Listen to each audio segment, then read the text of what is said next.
तो मेरा प्रश्न आईबीसी इंडिपेंडेंट बिजनेस कंसल्टेंट, जो एक नई तरह का टर्म आपने यूज किया, दिल के तार छेड़े हैं आपने सर। इसमें दो प्रश्न मैं पूछना चाहता हूं आपसे। पहला तो जो आपने ये एजुकेशन का मॉडल आप लेके आए, जिसमें जो प्रैक्टिकल लोग हैं जिन्होंने कामयाबी प्राप्त की है उनको आपने प्रोफेसर बना दिया, तो वो अपने आप में एक मुझे इंटरनेशनल नहीं मालूम कि कहाँ पे ऐसा होता होगा, लेकिन इंडिया में तो मुझे नहीं लगता कहीं पे इस प्रकार की प्रैक्टिकल एजुकेशन कहीं पे थी। और उसके बावजूद जो आईबीसी मॉडल आप लेके आए कि आप लोगों के पास में जाइए और हर व्यक्ति को उसकी डिटेल जानकारी मिले कि कोर्स में क्या मिलेगा, तो इस बदली हुई परिस्थिति में सर आईबीसी मॉडल के लिए आप क्या स्कोप देखते हैं सर? देखो, सबसे पहले मैं बताना चाहूंगा आपको कि आईबीसी मॉडल जो है ना, उसमें मेरी सारी रेपुटेशन जुड़ी हुई है, उसमें मेरी साख जुड़ी हुई है, उसमें मेरी सारी क्रेडिबिलिटी जुड़ी हुई है। तो आईबीसी मॉडल कभी गलत ना चला जाए, कभी कोई गलती ना हो जाए, उसके लिए मैं सबसे ज्यादा जान लगाता हूं। क्योंकि अगर आईबीसी मॉडल में थोड़ी सी भी कमी रह जाती ना, तो लोग बहुत दुखी हो जाते। तो मैं क्या करता हूं, मैं फीडबैक से बहुत काम करते रहा हूं। We all need people who give us feedbacks.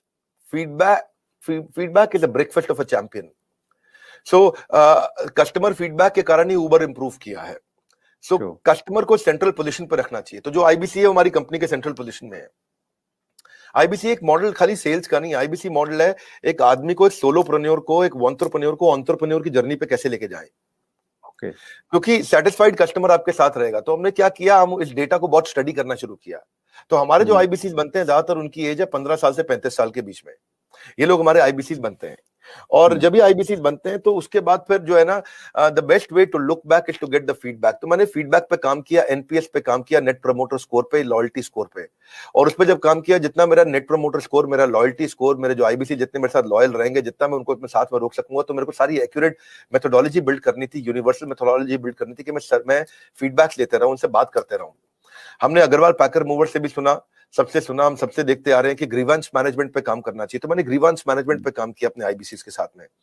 क्योंकि कहते हैं किसी if you can't solve, find someone who can solve it quickly. तो मैं टेक्नोलॉजी बहुत बिल्ड करी। मैं बहुत ध्यान से सुनता हूं अपने सारे आईबीसी को कि मैं उनको कैसे आगे लेकर के जाऊं। उनकी कोई कंप्लेंट है, अगर वो फेलियर हो रहा है, तो मैं अपने रिटेंशन को कैसे बढ़ाऊं, उसके एक्सपीरियंस कैसे उस एक्सपीरियंस को इंप्रूव करूं। तो हमने कैंपेन लॉन्च किया, रगड़ देंगे कैंपेन। ये रगड़ देंगे कैंपेन का मतलब है तू आईबीसी ज्वाइन कर, तेरे को रगड़ देंगे, तेरे को इतना तराश देंगे। People don't care how much you know, they know how much you care. लोगों को इस बात की परवाह नहीं कि आपको जानकारी कितनी है, पर उनको जानकारी है कि आपको उनकी परवाह कितनी है। तो हम उनकी परवाह करते हैं। हम फर्स्ट कॉल रेजोल्यूशन पे काम किया हमने। फर्स्ट कॉल रेजोल्यूशन मतलब पहला फोन आए कि मैं इस तकलीफ में हूं, तो जितना मेरा फर्स्ट कॉल रेजोल्यूशन यानी कि पहली कॉल पे ही मैं उसकी प्रॉब्लम सॉल्व कर दूं, जितना मेरा एफसीआर रेट हायर रहेगा, उतना मेरा कस्टमर सेटिस्फाइड होगा, मेरा लॉयल्टी स्कोर बढ़ेगा और मेरे आईबीसी मेरे साथ में जोड़ता है और हम उसको बिल्ड करते हैं। तो इसको हमने नॉर्मल डायरेक्ट सेलिंग मॉडल की तरह नहीं रखा कभी भी। हमने इसको एक एंटरप्रेन्योरशिप, हम एक रियल कॉर्पोरेट की तरह इसको बिल्ड किया, सॉलिड कॉर्पोरेट की तरह। देखो सुरेंद्र जी, बिजनेस की हमें अच्छी जानकारी है, भगवान की कृपा से मैंने हजारों लाखों बिजनेसेस को ठीक किया है, कम से कम हजारों तो किया है। 15 मिनट से 10 मिनट से ज्यादा नहीं लगते मुझे एक बिजनेस में कि वो फेल क्यों हुआ है बताने में। और उसके लिए लोग मुझको पैसा देते हैं, 15-15 मिनट के बहुत पैसा देता है लोग मेरे को आज। तो अगर इतना बिजनेस की जानकारी है तो कुछ तो अपने बिजनेस में भी उसको इन्वेस्ट करते हैं हम लोग।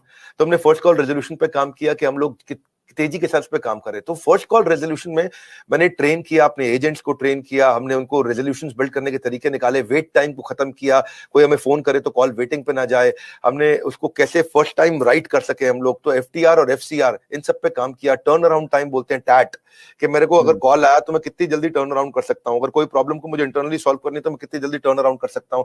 तो आईबीसी के लिए मैंने पूरा कॉर्पोरेट बिल्ड कर दिया, देश के टॉप लीडर्स लेके आया। मेरी जो सर्विस हेड है वो पहले एयरटेल की सर्विस हेड हुआ करती थी। हमारे जो सर्विस मैनेजर्स हैं, कोई स्विगी से आया है, कोई जोमेटो से आया है, कोई सर्विस मैनेजर वहां से आया, क्या बोलते हैं, ओला से आया, कोई उबर से आया, कोई कहीं से आया, सब जगह से हमने बेस्ट टॉप स्टार्टअप से हमने सारे सर्विस मैनेजर्स लिए।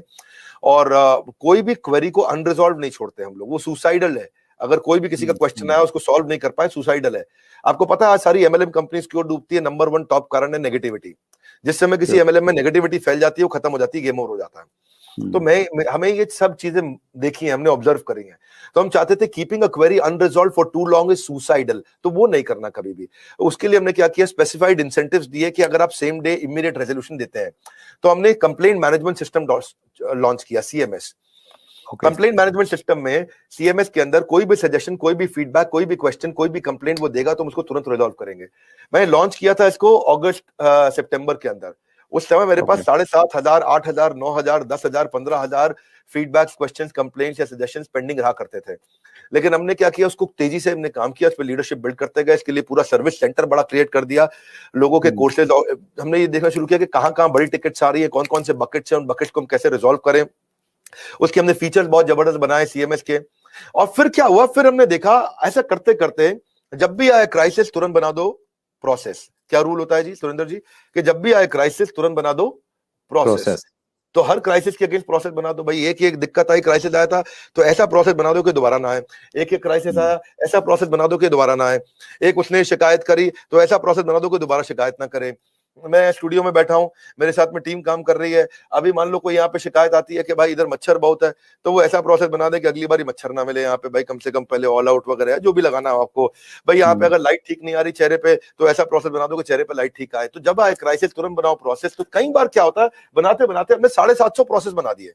कितने? अच्छा, 750 प्रोसेस और पॉलिसीज हमने बना दिए। लेकिन फिर भी क्या होता है, कई बार कोई ऐसी नई समस्या निकल के आती है, टीम बड़ी है, ऑर्गेनाइजेशन बड़ी है। आज हमारे 100 से ज्यादा ऑफिस हो गए हैं, अब आई थिंक 102, 104 ऑफिस हो चुके हैं हमारे, और 250 ऑफिस हो जाएंगे अगले 2 क्वार्टर के अंदर, क्योंकि हर जगह से फ्रेंचाइजी की रिक्वायरमेंट आ रही है। हर कोई बड़ा, जिसने भी कभी डायरेक्ट सेलिंग किया है, जिसने कोई सेल्स का बिजनेस किया है, जिसने कोई और तरह का सेल्स का बिजनेस किया है या कुछ कम काम किया है, वो कहता है मुझे अपनी फ्रेंचाइजी दे दो। हमारे यहाँ क्योंकि फ्रेंचाइजी सब 1-1 करोड़ रुपए का रेवेन्यू आराम से कर जाते हैं महीने का। 50-50 लाख वाले तो बहुत सारे हैं जो महीने का रेवेन्यू करते हैं 50-50 लाख रुपए, तो वो कहते हैं अपना फ्रेंचाइजी दे दो। तो अपने फ्रेंचाइजी ऑफिस बढ़ा रहे हैं। लेकिन होता क्या है कि इन सब के करते कराते टीम जब इतनी बड़ी हो जाती है तो प्रॉब्लम भी नई नई तरीके की आती है, क्रिएटिव प्रॉब्लम आती है, अलग प्रॉब्लम आती है। एक भाई हमारा आईबीसी है, वो कहता है कि मैं पहले देहरादून में काम करता था, अब मैं देहरादून से मैं शिफ्ट हो गया हूं इलाहाबाद, अब मेरे को इलाहाबाद के ऑफिस में कनेक्ट कर दो। और उसकी जो पिछले महीने की सेल थी उसमें आखिरी दिन पे उसने कुछ बड़ी ट्रांजैक्शन करी जिसका इंसेंटिव उस ऑफिस को मिलना था, लेकिन वो यहां शिफ्ट हो गया तो उसके ऑफिस का इंसेंटिव अटक गया, और वो यहां शिफ्ट हुआ तो उसके साथ में कुछ करते करते कहीं वो कॉम्प्लिकेटेड चीज निकल आती है।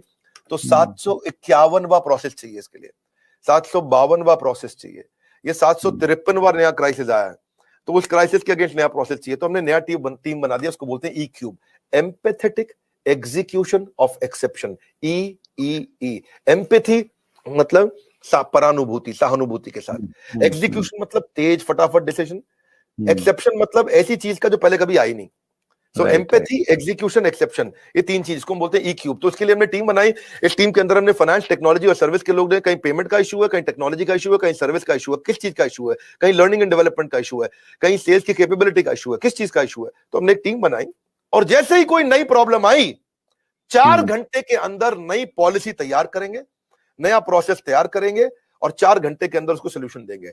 हमारे यहाँ रूल है, अगर पूरे दिन के अंदर वर्किंग आवर में किसी भी समय कोई भी complain, suggestion, feedback, question, discussion हो गया तो शाम को 7 बजे से पहले या एंड ऑफ द डे तारीख बदलने से पहले पहले उसी दिन के अंदर कितना भी कठिन क्यों ना हो सॉल्व करना है।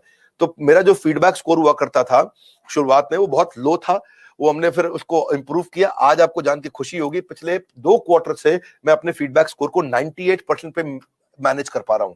यानी कि 98% का फीडबैक हमारा ऐसा है 5 स्टार, और बाकी 2% है, कोई 3 स्टार 4 स्टार भी देता है, और कोई कम भी दे सकता है। तो वो हमारे लिए फिर नया प्रोसेस बनाने की संभावना आ जाती है। तो अच्छा लगता है, आईबीसी का मॉडल हमारा बहुत अच्छा चल रहा है।